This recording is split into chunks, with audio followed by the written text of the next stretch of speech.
Will you help 18,600 cats? Experimenter sewed this baby monkey's eyes shut. Beagles given food crawling with bugs. Stop animal testing challenge. Are you in? Deadline. Claim your match and help animals suffering in laboratories. Just hours left to help stop animal testing. All of these statements have two things in common. One, they're all subject lines of emails from PETA. Two, all of them are ploys to generate donations for PETA. Furthermore, none of these appeals elaborate on what the money will be used for. There's no hypothetical game plan explaining where the money will be spent. Shark has never been afraid to call out scammers within the animal rights movement. We've exposed Alex Pacheco's con for donations to fund an imaginary cookie he claims would sterilize stray animals. We've taken a hard look at animal charity evaluators whose top charities all seem to be connected with one particular activist. And let's not leave out Will Potter, a self-proclaimed journalist who raised over $75,000 back in 2014 for a project that would use drones to document animal cruelty on factory farms. It's 2020, and Potter's radio silent about where the money went. Just try searching Will Potter drone and see if you can find any substantial updates about the project.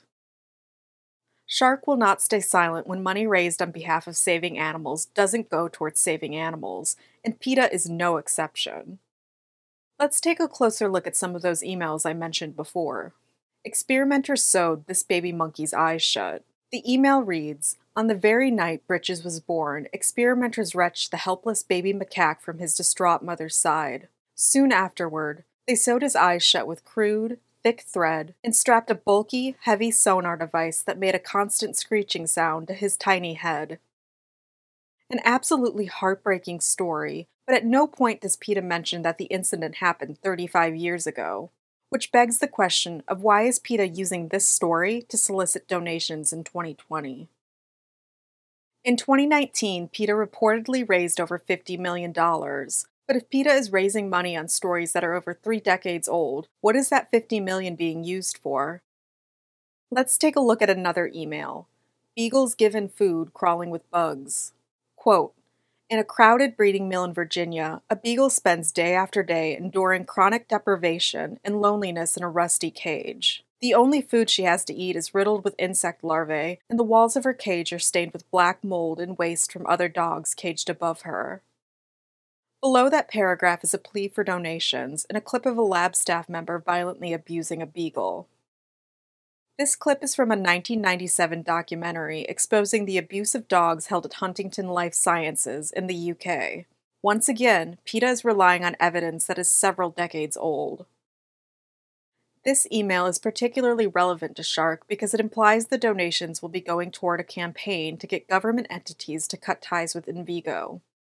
The same Envigo that runs the breeding facility in Cumberland, Virginia, formerly owned by Covance Research Products, where Shark has been documenting and exposing the miserable condition the beagles are kept in. You'd think PETA would be interested in working with an organization doing boots-on-the-ground activism and getting up-to-date images of the very animals we're trying to save. But no. We had an email exchange that proved this. A PETA representative wrote, "As we prepare to continue and ramp up our efforts to educate legislators and others about Envigo and its practices, I was wondering if Shark would consider allowing us to use its drone footage of the facility." PETA wanted the use of our documentation, so we responded to their request with a very diplomatic proposition. We think the best way to handle this is for PETA to link directly to the videos we have already published. That way, activists can see the full story in context and witness all the horrors that we've unfolded.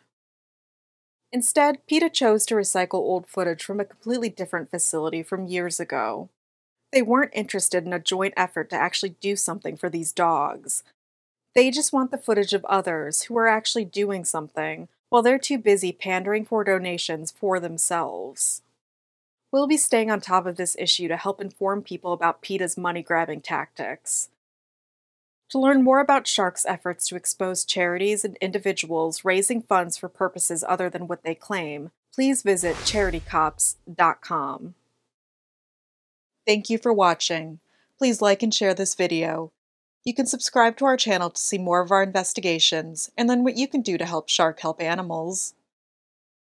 To support Shark directly and gain access to exclusive content, consider sponsoring us on Patreon.